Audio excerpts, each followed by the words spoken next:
เอาพี่น้องเนาะ นั่งเบิ่งข่าวพี่น้องเอ้ยกับทักทายสบายดีพ่อแม่พี่น้องเบ้อสุขุสู่คนเนาะพี่น้องเนาะบ่ว่าสิอยู่ในและก็ต่างประเทศพี่น้องเอ้ยก็ยินดีต้อนรับเข้าสู่ช่องบ่อเตียงทองบ้านนาคือเก่าพี่น้องเอ้ยเนาะมื้อนี้บ่อเตียงก็ นั่งอัดคลิปอยู่เมืองกะลึมแขวงเซกองเนาะพี่น้องเนาะพอดีบ่เตียงนั่งเบิ่งคลิปเพิ่นลงใน TikTok ใน YouTube ใน Facebook เนี่ยเต็มไปเบิดเลยพี่น้องคนก็สงสัยมันวิเคราะห์กันยังไงอาจารย์ก็คือไปแบบนั้นเราใช้ข้อมูลในอดีตนะครับในอดีตเท่าที่มีข้อมูลนะจะ50 ปี30 ปีก็ตามค่ะคุณวรรณศิริคุณสุริวัฒน์คะวันนี้ถือว่าเป็นวันที่4แล้วนะคะที่ชาวบ้านในพื้นที่หาดใหญ่นั้นต้องทนทุกข์อยู่กับน้ำที่ท่วมหนักและรุนแรงที่สุดเป็นประวัติการณ์ค่ะหลายพันชีวิตในเวลานี้นะคะยังคงติดค้างอยู่ภายในออกมาไม่ได้ค่ะและอีกจำนวนมากค่ะที่ตอนนี้เริ่มหมดเรี่ยวหมดแรงเพราะว่าอดข้าวอดน้ำมาหลายวันค่ะหลายๆคนนั้นออกมารอคอยการเข้าไปให้ความช่วยเหลือของเจ้าหน้าที่อย่างคืออดข้าวอดน้ำมัน2-3 มื้อนะพี่น้องเอ้ยเพราะว่าทั้งเจ้าหน้าที่เพิ่นก็เข้าไปช่วยมันบ่ทันนั่นแหละเนาะพี่น้องเนาะเบิ่งข่าวน้ำท่วมอำเภอหาดใหญ่เนาะพี่น้องเนาะจังหวัดสงขลาของพี่น้องทางฝั่งไทยเนาะแต่ FC ก็ส่งมาบอกว่าตอนนี้ก็ไปหลายจังหวัดได้พี่น้องเนาะก็โอ้ยพี่น้องจักสิว่าแนวใดคือบ่เตียงเห็นคลิปใน TikTok เดี๋ยวบ่เตียงเบิ่งก่อนแป๊บนึงเนาะ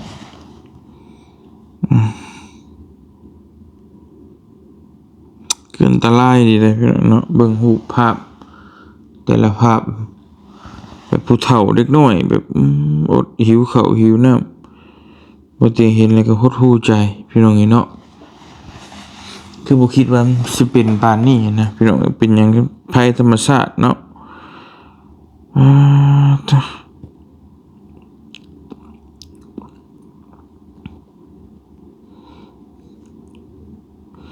รถรางยานพาหนะสี่ปางงางไปเงงอยู่พี่น้องเอ้ยบ่เคยเห็นแล้วก็หดหู่ใจแทนนะพี่น้องเนาะแต่ว่าบ่เตียงก็ช่วยหยังบ่ได้พี่น้องเอ้ยช่วยได้ให้แต่กำลังใจนั่นแหละเดี๋ยวบ่เงินเงินเดือน YouTube ออกก็เดี๋ยวบ่เตียงสิโอนช่วยเนาะคือเก่าหั่นแหละพี่น้องเอ้ยทั้งมูลนิธิกู้ภัยเนาะกันจอมพลังกับบ่ฮู้คือกันแต่ว่าบ่เตียงรู้สึกว่าเชื่อใจเพิ่นเนาะตอนที่ว่าเขมรยิงกับ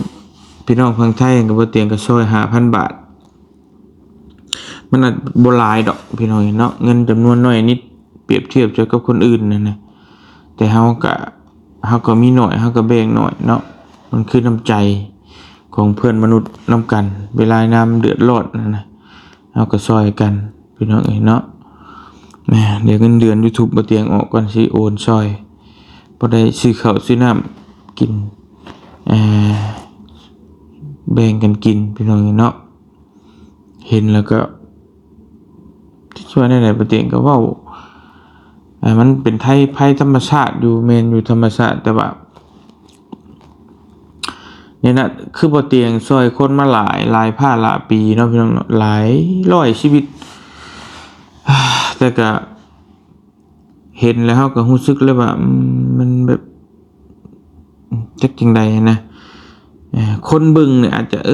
มันก็สงสารอยู่พี่น้องนั่งเบิ่งในจอในทีวีมันก็รู้สึกว่าก็ยังสงสารก็ธรรมดาแต่ว่าผู้ที่ได้รับผลกระทบอีหลีนะเนาะผู้ที่อดข้าว2-3 มื้อพี่น้องคิดเบิ่งว่ามันสิเบิดแฮงส่ำใดคือเฮาอดข้าวมื้อนึงเฮาก็ยังบ่ไหวแล้วนี่อด2-3 มื้อ อยากให้พี่น้องลองคิดเบิ่งว่าบ่ต้องฮอดมื้อนะพี่น้องเนาะแค่เฮาอดสมมุติว่าเฮากินตอนเช้าบ่กินเลยเบิดมื้อยังยากได้ฮะก็ได้กินมื้อละเทื่อนะพี่น้องเนาะอันนี้แบบเป็นคนเจ็บคนป่วยอีกบ่เตียงเห็นเพิ่นกำลังว่าบางคนก็ป่วยต้องไปฟอกไตแต่ว่าไปบ่ได้เนาะก็โอ้ยอีจนเลยพี่น้องบ่เตียงก็ได้จักสิเฮ็ดแนวใดเพราะว่ามันเข้าใจอยู่เนาะให้พี่น้องคิดภาพเบิ่งพี่น้องเนาะถ้าบ่แม่นครอบครัวเฮาก็บ่เป็นหยังเป็นอยู่แต่ว่าอาจจะบ่คิดหลายปานใดนะบางคนก็อาจจะเซยๆด้วยซ้ำไปบ่เตียงเชื่อเลยเนาะพี่น้องเนาะแต่ว่าให้คิดภาพปุ๊บกลับกันเบิ่งว่าเป็นพ่อแม่ลูกเมียเฮาติดอยู่หั่นอยู่บ้านบ่ได้กินข้าวกินน้ำพี่น้องสิรู้สึกจังได๋นอนบ่หลับแน่นอนบ่เตียงว่าพี่น้องเนาะอันนี้ก็คือกันเพราะว่าให้คิดใช่ว่าเพิ่นสิเป็นไผก็อย่าให้คิดคือพี่คือน้องเฮานะแล้วพี่น้องสิโอ้อีตนเพิ่นทันทีเลยเพราะว่าเพิ่นก็มีครอบครัวมีลูกมีเต้ามีพ่อมีแม่พี่น้องเนาะเลยแต่มันเกิดแบบกระทันหันแต่ว่าความทุกข์ความยากนี่มันก็ยังลำบากอีกแบบหนึ่งอยู่พี่น้องเนาะนี่เฮาแบบค่อยเฮ็ดค่อยหาค่อยกินก็ได้แต่ว่ามันอุทกภัยแบบนี้มันกระทันหันพุ่นน่ะ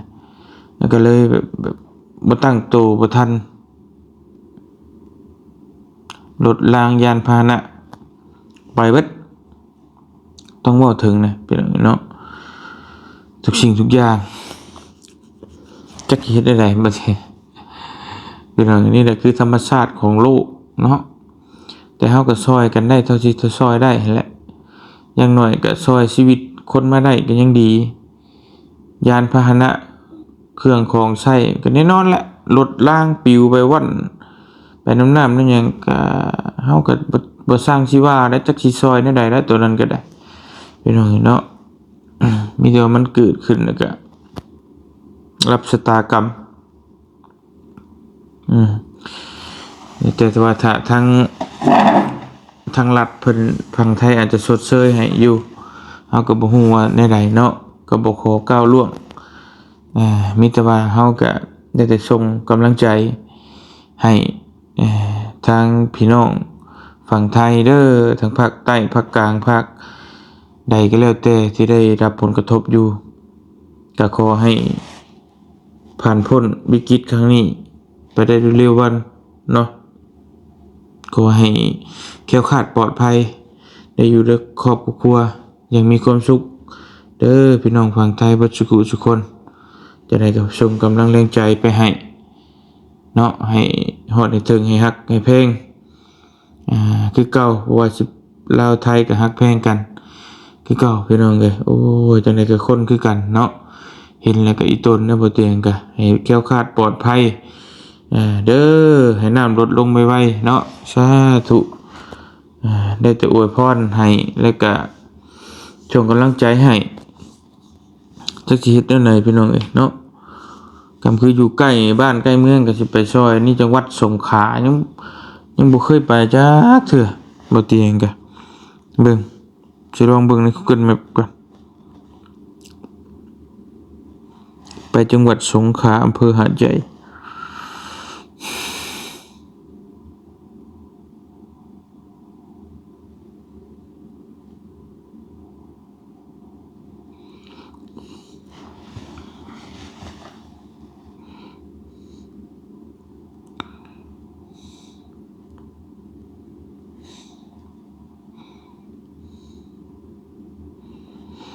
ไปจังหวัดสงขลาอำเภอหาดใหญ่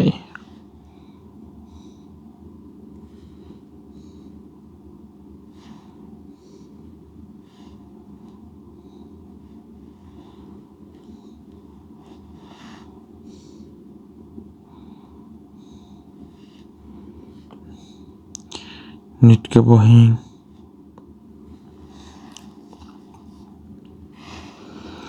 ไปจังหวัดสงขลา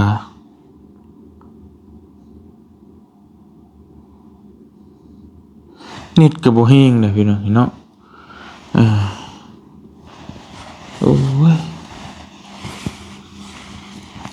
ห่วยลีเน็ตอยู่พี่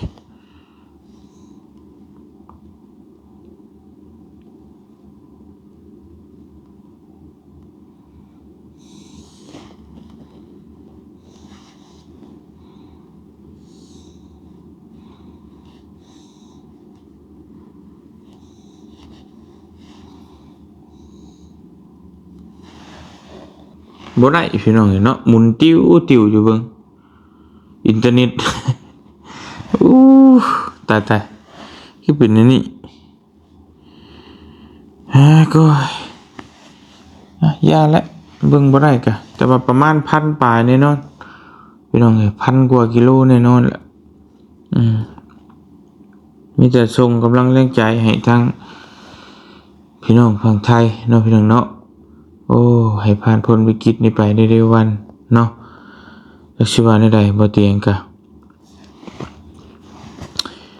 เห็นเลื่อนไปทางใดก็เห็นแต่คลิปน้ำท่วมพี่น้องเนาะไปช่วยเรือกับหยุดเบิ่งได้บ่เตียงกับเบิ่งโอ้พี่น้องอีโตนเนาะ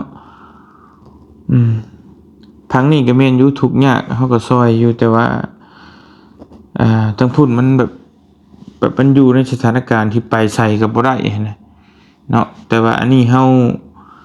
ยังไปใส่ได้ทุกข์ยากอยู่แต่ว่าเฮาย่างไปใส่ก็ได้แล้วเฮาก็มีรถมีลาสมมุติว่าไปรับได้ไปส่งได้นู่นนั่นแต่ว่าอยู่พุ่นน่ะมันแบบหลายพันหลายหมื่นชีวิตเนาะพี่น้องเนาะที่ว่าไปใช้บ่ได้แล้วก็คนเฒ่าคนแก่ต้องติดอยู่อดข้าวอดน้ำนะโอ้บ่อยากว่าหลายก็นอนบ่หลับได้พี่น้องเนาะบ่เตียงก็ได้เมื่อคืนนี้ก็นอนบ่หลับบ่เตียงเบิ่งคลิปอยู่แต่บ่ได้อัดคลิปเบิ่งเบิดเนาะทั้ง YouTube ทั้งหยังสารพัดจนนอนบ่หลับเห็นว่าวินเลียมเนี่ยมาอัดคลิปเพิ่นเราซอยล้านบาทบ่1 ล้านบาทแต่บ่ว่าดอกอันเพิ่นรวยเด้พี่น้องเนาะเป็นมหาเศรษฐีแล้วแหละแต่ว่าเฮาพอสำนั้นได้รักชี 5,000 บาทนี่ก็บุญแล้วเฮาซอยมันบ่มีนะพี่น้องเนาะบ่เตียงก็คือพี่น้องฮู้แหละเฉพาะเงินดำเงินเดือน YouTube จากโฆษณาอย่างเดียวสิมันก็เดือนนึงมันบ่เท่าไหร่เด้ค่าใช้จ่ายก็แฮงหลายกว่ามื้อนี้ก็พี่น้องเนาะ แต่เฮาซอยด้วยจิตด้วยใจก็บ่ว่าดอกแต่ว่าเห็นอ้ายเพิ่นเบาวิน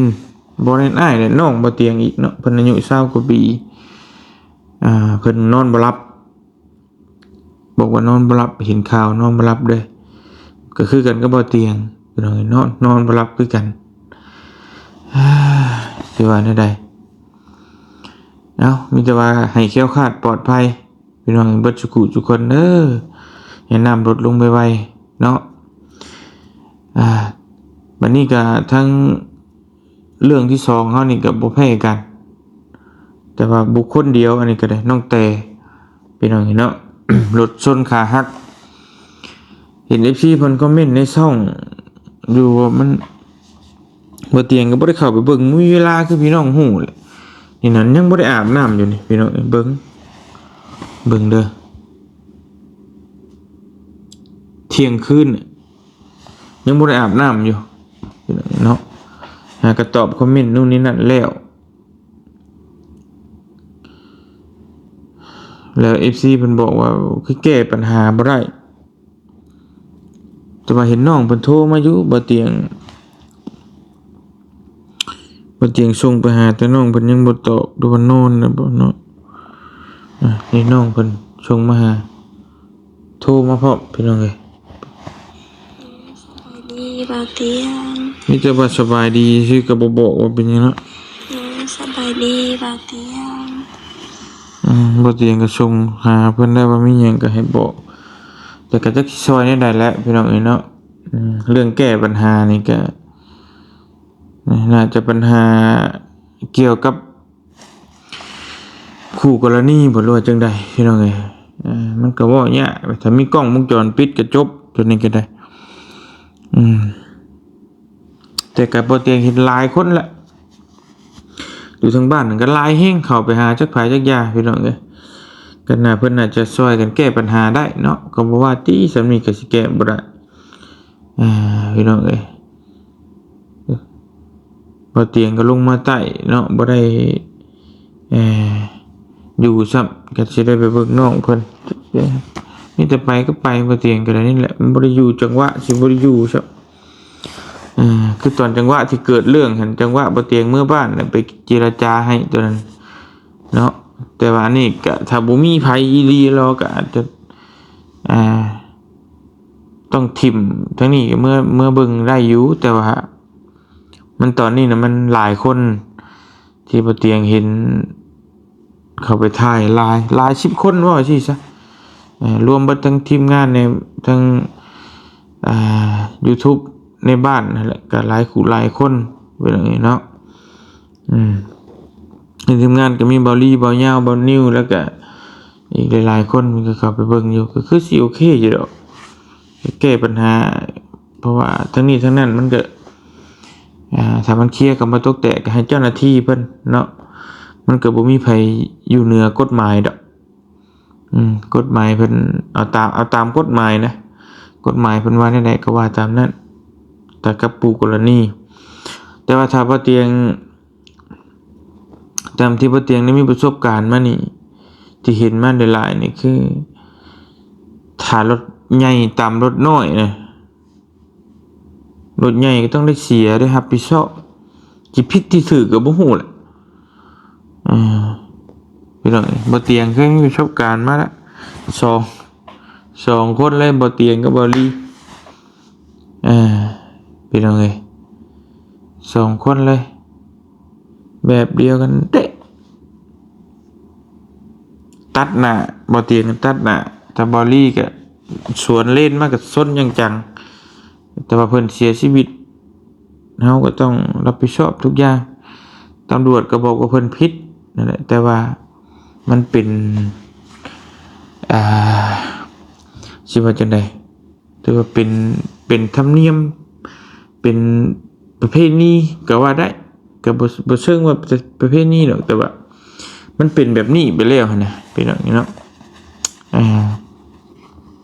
คือรถใหญ่ชนรถน้อยหรือตัดหน้าหยังก็แล้วแต่เนี่ยเฮาก็ต้องได้รับผิดชอบเขาถ้าสิสู้กันอีหลีรอมันก็บ่เฮาบ่จักเชียร์นี่มันก็ได้อยู่ดอกแต่เฮาก็เฮ็ดไปหยังเนาะเพราะว่าเพิ่นก็เสียชีวิตไปสินะยกตัวอย่างแต่ยิ่งคือน้องแต่นี่ยิ่งต้องรับผิดชอบน้องเพิ่นบ่ได้เสียชีวิตมีแต่เอาเงินให้เยียวยาค่ารักษาพยาบาลก็แปลงรถแปลงลาให้ก็แล้วแหละพี่น้องก็บ่มีหยังดอกแต่ก็เสียเงินนั่นแหละแน่นอนแหละถ้ามันได้เกิดเนาะรถมีประกันก็ใครอยู่ประกันในซอยมีประกันก็เจ็บหนักอีกมีแต่บ่เตียงขอตัวไปรับไปนอนไปพักไปพรก่อนบัดนี้เดี๋ยวจังว่ากันพี่น้องจังค่อยหาวิธีช่วยกันถ้าเพิ่นแก้บ่ตกนั่นก็จังว่ากันเนาะช่วยกันไปนี่แหละคอยกันแก้พี่น้องจักสิเฮ็ดแนวใดบ่เตียงก็ได้เบิดเรื่องนึงเลยเรื่องนึงจักมันยังบ่ยาเนาะมันยุ่งมันย่อยอยู่ชีวิตก็ได้คอยแก้คอยปลดไปพี่น้องเอ้ยบ่โดนก็จากโลกนี้ไปแหละไปทั้งภัยทั้งมันแหละมีชีวิตอยู่ก็ช่วยๆกันไปเนาะไปรับไปนอนก่อนอยู่ดีมีแฮงเบิดสุขทุกคนสบายดีเด้อพี่น้องเด้อ